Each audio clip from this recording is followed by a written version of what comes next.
Vice President J.D. Vance in Italy for a second day of tariff talks as many nations still look to cut a deal with the United States. President Trump just spoke with the UK's prime minister, and trade was one of the top issues that they discussed. Former Trump economic advisor and co-author of the Trump Economic Miracle, Stephen Moore, joins us now. Sir, what are your thoughts on all of this and the posturing of some European nations? Well, good morning, guys.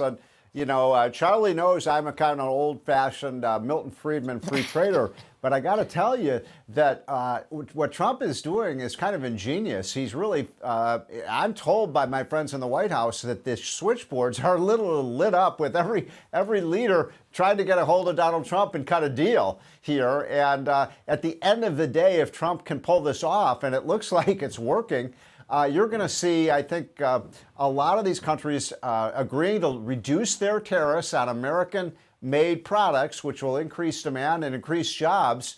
And then what you got going on is this kind of, remember that old game, where you run around the table and you musical chairs? Well, there's always one more person than chairs. And what Trump is saying, you better get in line because you don't want to be the last person standing.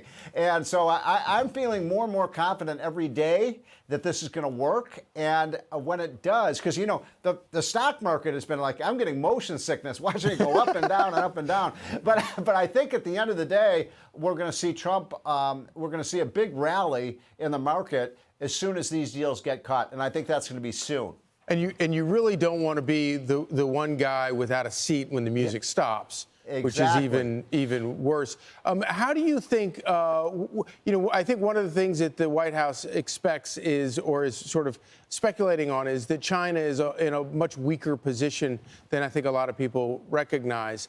And my hunch is that all of this has more to do with China than it does with anything else. What do you think China is? How do you think China views all of this right now?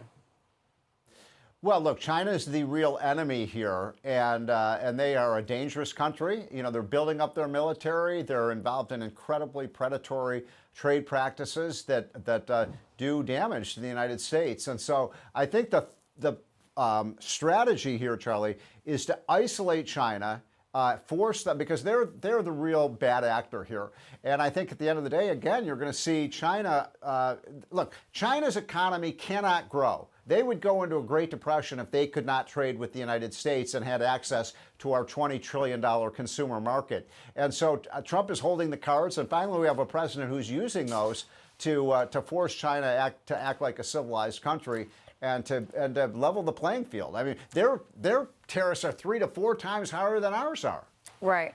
Well, not just level the playing field for among all the different countries in terms of, the tariffs on our stuff and tariffs, no tariffs for their stuff, but also for people. It seems like there's this arrangement where globalists and corporations all benefit from the arrangements that we have for cheap goods from other countries, and they kind of tell us, oh, yeah, aren't you lucky you get all these cheap goods from China?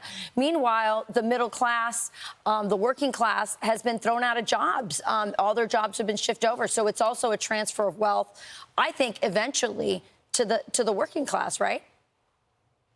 Well, look, more jobs in the United States is a good thing, and we have the strongest economy in the world. Everybody has to trade with us. I always say we're the alpha male in the world economy, and Trump is very strategically using American power. Finally, we have a president to do this, to say, hey, you're cheating us. What's the term that Trump's used all the time? You're ripping us off, right. And we're not going to. We're right. Taking the kick me sign off of us, and we're going to start, fighting back on this. Look, I want to see at the end of it, I want to make sure that the tariffs everywhere come down, because I do think when nations trade, this is the right. essence of economics. Right. When two countries trade with each other voluntarily, by definition, they're better off. And it also promotes peace. Stephen Moore, thank you for always breaking it down for us so that even those of us who don't get math understand it. Thank you, Stephen. Well, happy Easter, guys. Happy Easter to you, too. I'm Steve Doocy. I'm Brian Kilmeade. And I'm Ainsley Earhart. And click here to subscribe to the Fox News YouTube page to catch our hottest interviews and most compelling analysis.